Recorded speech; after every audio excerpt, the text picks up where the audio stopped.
Hello everyone, उम्मीद है सब लोग अच्छे होंगे। भाई इस वीडियो में बात करेंगे दो गलतियां जो नए इन्वेस्टर करते हैं और ये कॉमन गलतियां होती हैं। और अगर आप इन दो गलतियों से बच जाते हैं तो यकीन मानिए कि आप बड़े लॉसेस से बच जाएंगे। ठीक है, वो दो गलतियां कौन सी होती हैं और ये दो गलतियां करते ही हैं लोग जब नए इन्वेस्टर आते हैं स्टॉक मार्केट में, तो ये दो गलतियां करते ही हैं। तो इनसे हमें बचना है। तो देखो, सबसे पहली गलती ये है कि आप दूसरे की टिप पे निवेश करते हैं। ठीक है, आप इन्वेस्ट करते हैं, किसी ने बोल दिया कि ये वाला शेयर ले लो, ये अच्छा सेक्टर चल रहा है, ये शेयर अच्छा चल रहा है, अभी बढ़ रहा है, ये ले लो। आपने वो ले लिया। आपको नहीं पता है कि कंपनी क्या करती है, कंपनी का बिजनेस मॉडल क्या है, कंपनी की आरओई कितनी है, कंपनी की ग्रोथ कितनी है, ईपीएस कितना है, पीई कितना है, आपको कुछ नहीं पता है। आपने बस दूसरों के कहने पे स्टॉक ले लिया है कि वो बढ़ रहा है तो मैं ले लूँ। लेकिन जब वो स्टॉक गिरता है तो आपको समझ ही नहीं आता है कि ये गिर क्यों रहा है। तो भाई दूसरों के टिप पर कभी इन्वेस्ट मत करना, क्योंकि वो घाटा ही देगा। और अगर फ़ायदा दे भी रहा है तो आप उसमें कभी बड़ा पैसा नहीं बना पाओगे। ठीक है, आप जैसे ही 10-20% बढ़ेगा, आपको लगेगा कि मेरा पैसा थोड़ा बढ़ गया है, मैं इसे बेच के बाहर निकल जाऊँ।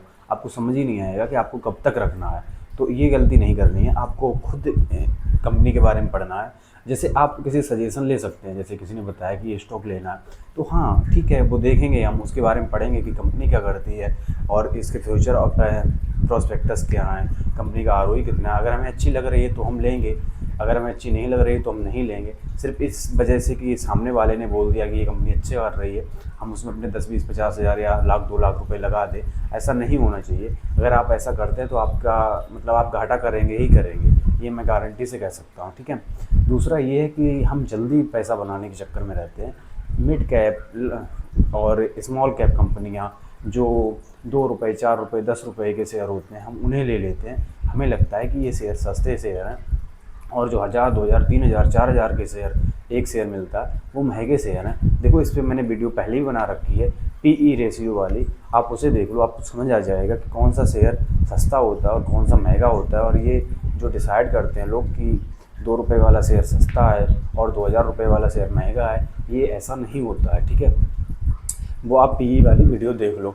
तो हम मतलब जब नए नए आते हैं जनरली, तो हम क्या करते हैं कि कोई 10-20-30 वाला शेयर है, चलो दो मतलब 2-4-10 हज़ार के शेयर लेके डाल दो, सस्ते शेयर लग रहे हैं। तो ये देख के कि हाँ ये ₹10 का शेयर है, ये ₹20 बहुत जल्दी हो जाएगा, बजाय ₹500 वाला शेयर ₹1000 हो, ऐसा हमें लगता है जब हम नए नए आते हैं। तो ये गलती मत करना, उसकी वैल्यूएशन देख लेना कि वैल्यूएशन क्या है, उस हिसाब से इन्वेस्ट करना। और एक चीज़ और है, इसी में मैं ऐड करूँगा कि एकदम बड़ा छक्का मारने की कोशिश मत करना अचानक से, क्योंकि बड़ा छक्का लग नहीं पाएगा मेरे हिसाब से। अगर तुक्का लग जाए तो अलग बात है, लेकिन जब तक आपने मार्केट में 4-6 साल नहीं दिए हैं, तब तक आपको एक बड़ा छक्का मारने में थोड़ी कठिनाई होगी। ठीक है, इतना आसान नहीं है इतना पैसा कमाना मार्केट से। अगर इतना ही आसान होता तो लोग 2-4 साल में पैसा बना के निकल जाते।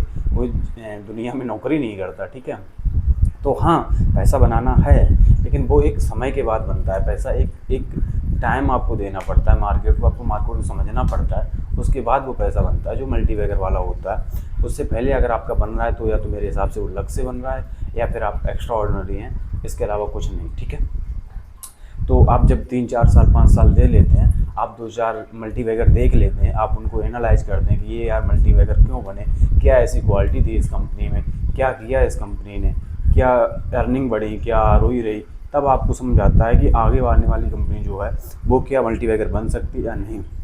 आप नए नए आए हैं, आपको आइडिया तक नहीं है कि मल्टीबैगर चलते कैसे हैं। देखो, मल्टीबैगर होता क्या है, सिंपल अभी बता दे रहा हूँ, आगे वीडियो बनाऊंगा। पी मल्टीबैगर हमेशा वो स्टॉक बनेगा जिसमें पीई एक्सपेंशन होगा।